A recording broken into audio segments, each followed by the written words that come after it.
Welcome back to Crafting Men. I'm your host, Jared Hatch, and today is another episode on the value of masculinity. This time, the value that the family gets when the men are masculine. Last episode, I talked about how men gain from being masculine in their lives, and the next episode in this little mini-series will be about how society is benefited when men embrace our masculinity. But before we get into it, be sure to like the video, subscribe to my channel, and hit that notification bell so you don't miss any of the Crafting Men episodes. The family unit is the most basic of all societal structures. It's found in all cultures and all written histories. Doesn't matter about the racial, religious, or other demographic lenses and delineators that we like to use and play around with. We all value and have a high focus and priority on the home because that is where we find the greatest sense of peace and purpose in our lives. Again, regardless of the language we speak, the color of our skin, how we worship, if we worship, and so on.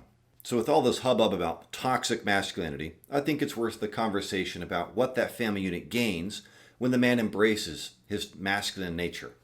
Again, masculinity is not about the activities or behaviors that we do. Instead, it's the energy that we have, the driver. On a masculine side of things, we prefer to compete and earn our place at the table, if you will. On the effeminate side, it's about the collaboration. It's not about the individual contribution. It's about the comfort of the individual. And so both of these energies are a yin and a yang, a complementary, supporting an equal pull within our lives. And neither one of us is purely masculine or purely effeminate, nor should we want to be that way. Everyone's got masculinity, femininity, yin and yang. But I feel for myself, I'm more tended to the feminine, so I'd rather have a man who's more masculine to balance that out. I thought I would take a little bit different approach from today's video. Rather than me talking a lot about these things, being a man, how about I instead hand it over to a series of women that have had an open conversation about what they want out of a man and out of a man in marriage. Now be sure to stay tuned all the way to the end because I think you'll enjoy the last little parting clip that I've included about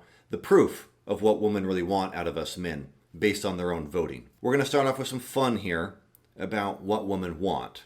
So what do you think? Do women want a masculine or a feminine man? Women do like masculine men. Masculine. Masculine? A mix. Masculine. Masculine. Oh, masculine man. Oh, masculine man. I would say masculine. Masculine. Masculine. So there you have it. Masculine men are the winners. We're not talking about somebody who's being arrogant because being arrogant is not masculine. And what is masculine? So that would be a man who is confident with himself, that can go out and slay the dragons, that has a purpose, that takes responsibility for his own actions. Because they can look after me, they can protect me, when I'm in danger. I think that they are brave. They know what they want. Just a feeling I'm safe with him. That you feel safe around them. I think that masculine guys are more dedicated to you. To be able to take responsibility. I like how they take the lead. Are you seeing a theme yet? It's funny to me because again, gender is no longer about biology or purpose or value of life. It's about politics. And so you have to step back and wonder, what does a politically driven person have to say about the matter? It is really hard to find a man who's willing to play the more traditional masculine role in the relationship in today's day and age, who is not a conservative. A man who wants to pay on the first date, who wants to open your door, who has that want and desire to take care of you and to provide. And there you have it. It doesn't matter about the political drivers. If someone's intelligent, they're eventually going to start thinking about what they need and value in this life based on how they want to be complimented and supported in their life. And then they learn. Dominant men give you a sense of reassurance that you will be taken care of and that someone has your back, where you feel safe to feel weak because you have somebody strong. Look, women want to be pursued. They want to be made to feel special by the attention that we give by singling them out and targeting them with our interest. In order for a woman to have a man like that in her life, she needs a competitive man or masculine. And this is important to understand because ultimately it's about a respectful interaction of the values and the needs that each person has in the relationship. I think I find more women who have issues demonstrating respect for a man who isn't dominant. Now, dominant is not abusive. Dominant is a leadership quality, where the quality itself commands respect. All right, so what about children? A father is of equal value as a mother, but they perform different functions for children. And I will say that is not socialization, that is biological. We know from biology that men and women respond to nurturing hormones differently. A father who's loaded with oxytocin, he engages his baby through play and physical play, and that is a biological response. Fathers are critical to help children to separate from mothers. So, and the reason I'm saying that is their behavior, their nurturing behavior is to promote resilience. When fathers are not present for children at a young age, those little boys become more aggressive because they have no one helping to regulate their aggression, because mothers don't regulate aggression. In addition to all these clips, look at the text that I've had popping up throughout the video about the value that fathers have with their children. It's profound. And it's somewhat sad because a lot of these are new learnings. Because in a lot of the academic world, which has been led by predominantly feminist-leaning people who, again, want the abolition of masculinity and the concept of gender, we've ignored the role of fatherhood. It's downplayed in media, in entertainment, in our culture, in our court systems, and it's only until recently that some studies have actually started to discover the profound impacts that fathers have on their children. It's kind of sad when you have to do a study to understand that a father's needed, but, here we are.